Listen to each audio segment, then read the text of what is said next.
Sent to Goodwin. Up comes 5, 3. Wow, what a great flop for Goodwin. Even the 8 or 9 of clubs would not help Thyssen now. It would make Mark a flush. 4 outs instead of 6, absolutely right. Let's see a turn. 4. No, That's not good for just an 8 or a 9 and not a club, or we're going to lose him. And it's a club, gives Mark Goodwin a flush. Thyssen, our second online qualifier from Germany. I'm sure he's had a fantastic experience here tonight, but in the end, the cards just didn't run for him, and we're down to 3. It's a little bit different to play online and to play offline and with other and all the cameras and the light and the dealer. When I see it on TV, I hope I played well, but I cannot say it at this time. What a lineup we have here. Mark Goodwin third in the Monte Carlo Millions for 325,000. Porre Parkinson third in the World Series of Poker, 1999. And Roland de Wolf, our chip leader, the only man ever to win an EPT and a WPT. Come on, Lee. Where's all in? What is that? Mark's gone all in here. 5,100. Jack 9 of hearts. 5,200. Yeah, when you get down to 3-handed, obviously, if you keep passing, it's costing you 900 a round. What do you do? And if he makes a raise, Mark, what's he going to make it? He's going to make it like 1,800. Anyone that comes over the top, he's got to call. So he's taking that move away from them by moving all in and putting the pressure on Parkinson to make this call with over half his chips. 5 level.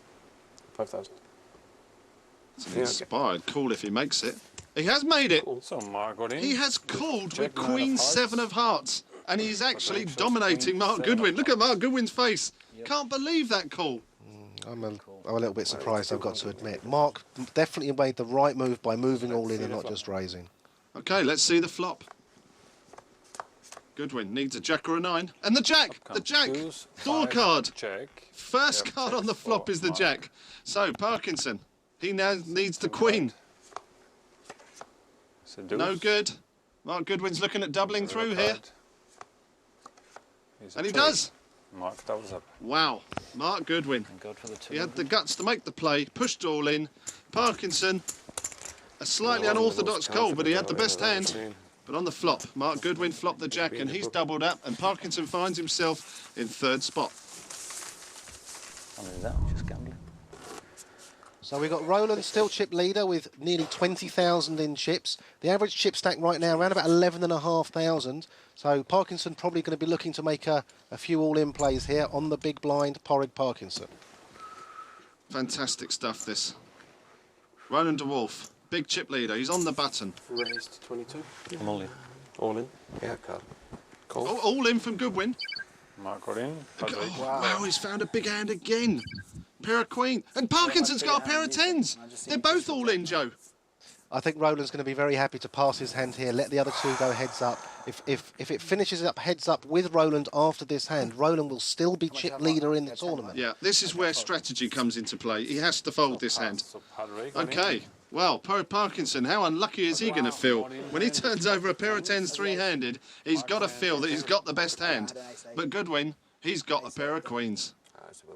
Well, Parkinson, 2 outs, he needs a 10. Worse than 4 to 1 here, Parkinson, 20% in this pot. Wouldn't be able to go back to hurling.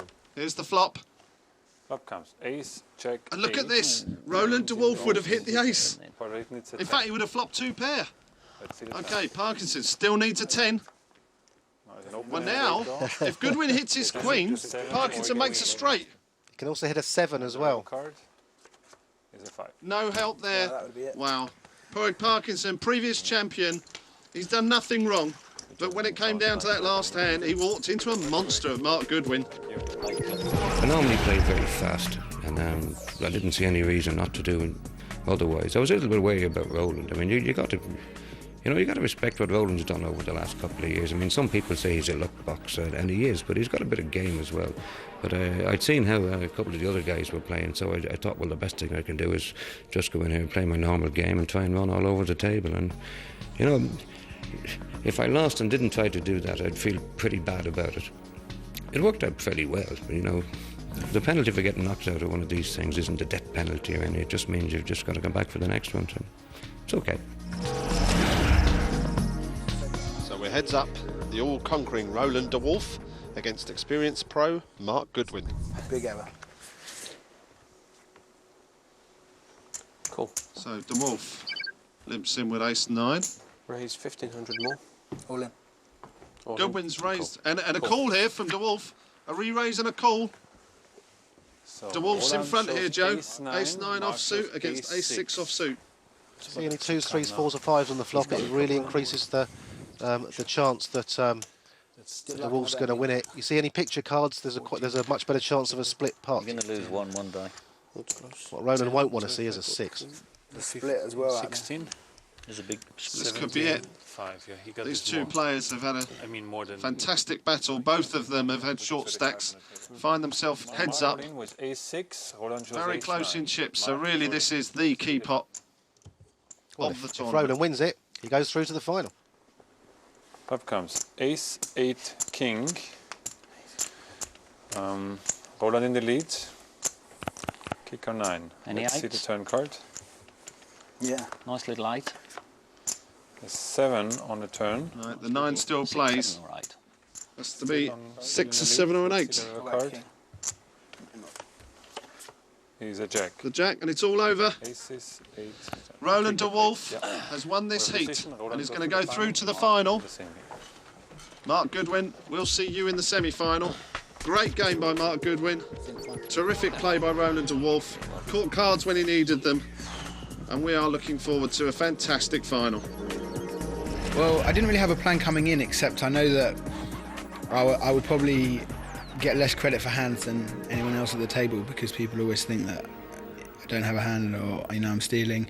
So I knew that if I could pick up some hands early, I'd have a chance to get some chips, because people wouldn't believe me, but it didn't really happen, so I had to be very patient. At the end of the day, 2.5 years of form Roland's had, and you're not going to get away from that. It's tough. I've seen in late night pokers the semi-finals are a lot harder than the final. So it'll be tough, but I'll be back to give it another go. Mark Goodwin and I have played a bit of heads up, mainly Omaha, but in No Limit Hold'em I feel very much on home ground. But you've got to be lucky, and you always look good when you are lucky and you end up winning, but in reality the cards dictated a lot of it, and I'm just pleased to get through. I've been a bit unlucky in TV events recently, so yeah, today everything went really smooth, and I'm really happy to be in the final. Looking forward to it. So Mark Goodwin takes his place in the semi-final lineup, and Roland de Wolf joins Fraser, Scharf and Sunar in the final. Next time on Late Night Poker. Don't scare me now. Should we read it out to you? Can you? Sometimes you got to gamble, boys. Don't you boys dare say I'm lucky. Oh my God, if you're thinking I'm in trouble.